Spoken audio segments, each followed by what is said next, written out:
வணக்கம் நண்பர்களே, வாசமாய் பாசமாய் சேனலுக்கு உங்களை அன்புடன் வரவேற்கிறேன்.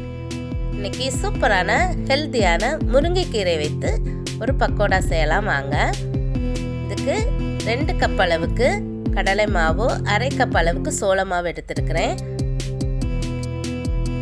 கூட 2 வெங்காயத்தை இது போல் கட் பண்ணி சேர்த்துக்கிறேன்.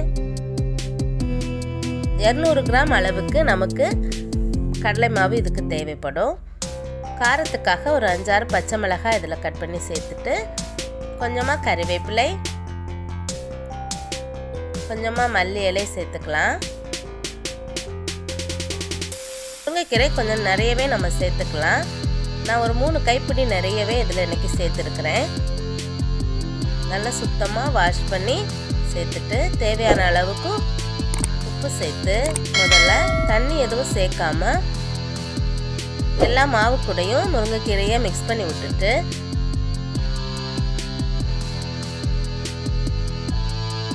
இப்போ கொஞ்சம் கொஞ்சமாக தண்ணியை சேர்த்து நல்லா மிக்ஸ் பண்ணுங்க. இப்போ நமக்கு கொஞ்சமாக மாவு தேவைப்படும். மீதி இருக்கக்கூடிய மாவை இதில் சேர்த்துக்கலாம்.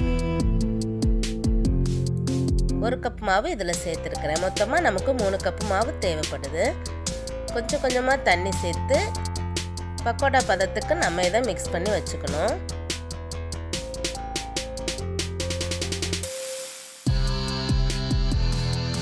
இப்போ இதில் 2 டேபிள் ஸ்பூன் அளவுக்கு இஞ்சி பூண்டு பேஸ்ட்டு சேர்த்துக்கணும். இஞ்சி பூண்டு சேர்த்திங்கன்னா ரொம்ப வாசமாகவும் நல்லா சூப்பராகவும் இருக்கும்.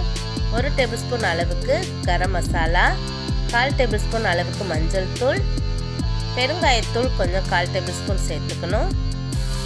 மிளகாய்த்தூள் காரத்துக்கேற்ப சேர்த்துக்குங்க. நான் ஒரு 3 டேபிள் ஸ்பூன் சேர்த்துருக்கிறேன்.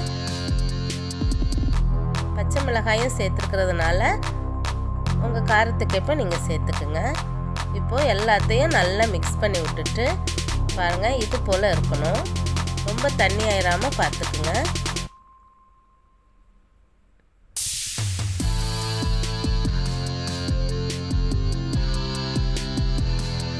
இப்போ எண்ணெய் சூடான உடனே கொஞ்சம் கொஞ்சமாக எண்ணெயில் உதுத்து விட்டுட்டு சூப்பராக ஃப்ரை பண்ணி எடுத்துட வேண்டியதுதான். குழந்தைங்களுக்கு முருங்கைக்கீரையை இது போல் பக்கோடா போட்டு செஞ்சு கொடுங்க.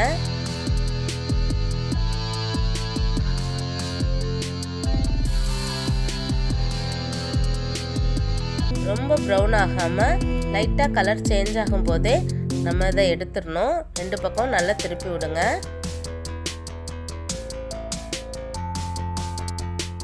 கார்ன்ஃப்ளவர்லாம் சேர்த்துருக்கிறதுனால ரொம்ப சூப்பராக மொறுமொறுன்னே இருக்கும்.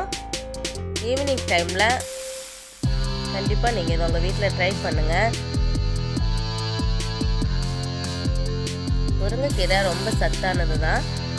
இது போலையும் நம்ம வீட்டில் முருங்கைக்கீரையை யூஸ் பண்ணிக்கலாம்.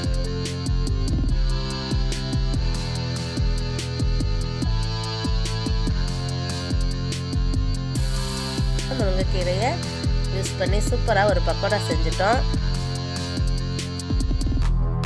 ட்ரை பண்ணிவிட்டு எப்படி இருந்துச்சுன்னு மறக்காமல் எனக்கு கமெண்ட் பண்ணுங்கள். இந்த வீடியோ உங்களுக்கு பிடிச்சிருந்துச்சுன்னா லைக் பண்ணுங்கள், ஷேர் பண்ணுங்கள், வாசமாய் பாசமாய சப்ஸ்கிரைப் பண்ணுங்கள். பாருங்கள், சூப்பராக ரெடி ஆயிடுச்சு.